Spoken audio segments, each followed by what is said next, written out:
ایک یہودی کسی مسلمان کا پڑوسی تھا۔ اس یہودی کے ساتھ اس کا مسلمان پڑوسی بہت اچھا سلوک کرتا تھا۔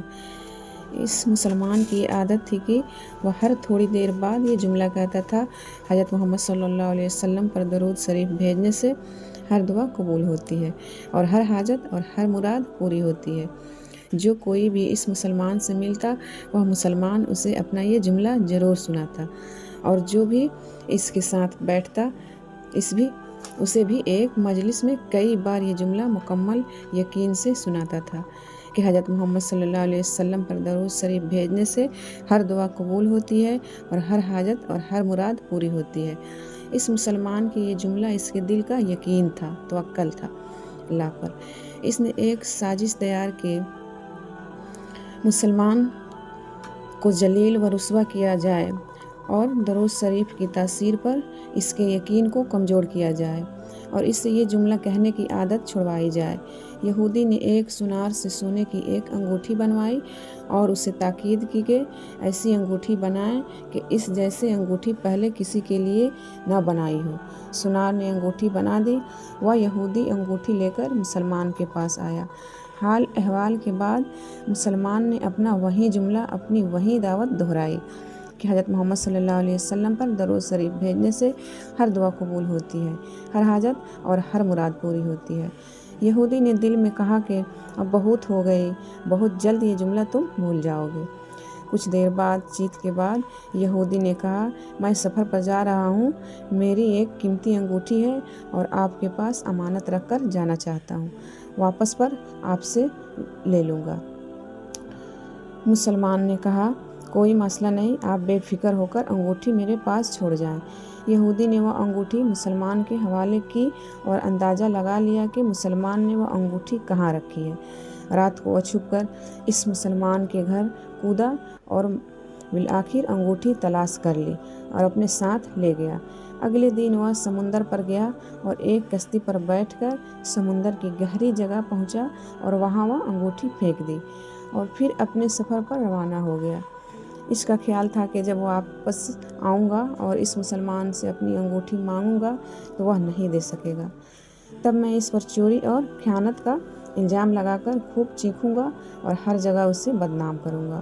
وہ مسلمان جب اپنی اتنی رسوائی دیکھے گا تو اسے خیال ہوگا کہ درود شریف سے کام نہیں بنا اور یوں وہ اپنا جملہ اور اپنی دعوت چھوڑ دے گا۔ مگر اس نادان کو کیا پتہ تھا کہ درود شریف کتنی بڑی نعمت ہے۔ یہودی اگلے دن واپس آ گیا، سیدھا اس مسلمان کے پاس گیا اور جاتے ہی اپنی انگوٹھی طلب کی۔ مسلمان نے کہا: آپ اطمینان سے بیٹھے، آج درود شریف کی برکت سے میں صبح دعا کر کے شکار کے لیے نکلا تھا تو مجھے ایک بڑی مچھلی ہاتھ لگ گئی۔ آپ سفر سے آئے ہیں، وہ مچھلی کھا کر جائیں۔ پھر اس مسلمان نے اپنی بیوی کو مچھلی صاف کرنے اور پکانے پر لگا دیا۔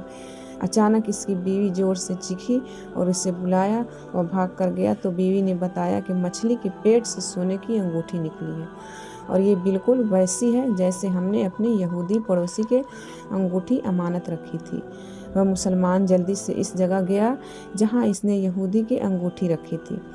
انگوٹھی وہاں موجود نہیں تھی۔ وہ مچھلی کے پیٹ والی انگوٹھی یہودی کے پاس لے آیا اور آتے ہی کہا: حضرت محمد صلی اللہ علیہ وسلم پر درود شریف بھیجنے سے ہر دعا قبول ہوتی ہے اور ہر حاجت پوری ہوتی ہے۔ پھر اس نے وہ انگوٹھی یہودی کے ہاتھ پر رکھ دی۔ یہودی کی آنکھیں حیرت سے باہر رنگ کالا پیلا اور ہونٹ کانپنے لگا۔ اس نے کہا: یہ انگوٹھی کہاں سے ملی؟ مسلمان نے کہا: جہاں ہم نے رکھی تھی وہاں ابھی دیکھی، وہاں تو نہیں ملی، مگر جو مچھلی آج شکار کی اس کے پیٹ سے مل گئی۔ یہ معاملہ مجھے بھی سمجھ نہیں آ رہا، مگر الحمدللہ آپ کی امانت آپ کو پہنچی اور اللہ تعالیٰ نے مجھے پریشانی سے بچا لیا۔ بے شک حضرت محمد صلی اللہ علیہ وسلم پر درود بھیجنے سے ہر دعا قبول ہوتی ہے اور ہر حاجت و مراد پوری ہوتی ہے۔ یہودی تھوڑی دیر کانپتا رہا، پھر بلک بلک کر رونے لگا۔ مسلمان اسے حیرانی سے دیکھ رہا تھا۔ یہودی نے کہا: مجھے غسل کی جگہ دے دے۔ غسل کر کے آیا اور فوراً کلمہ طیبہ اور کلمہ شہادت پڑھنے لگا: اشہد ان لا الہ الا اللہ وحدہ لا شریک لہ وہ بھی رو رہا تھا اور اس کا مسلمان دوست بھی، اور مسلمان اسے کلمہ پڑھا رہا تھا اور یہودی یہ عظیم کلمہ پڑھ رہا تھا۔ جب اس کی حالات سنبھلی تو مسلمان نے اس سے وجہ پوچھی، تب اسے نو مسلم نے سارا قصہ سنا دیا۔ مسلمان کے آنسو بہنے لگے اور وہ بے ساختہ کہنے لگا، حضرت محمد صلی اللہ علیہ وسلم پر درود شریف بھیجنے سے ہر دعا قبول ہوتی ہے اور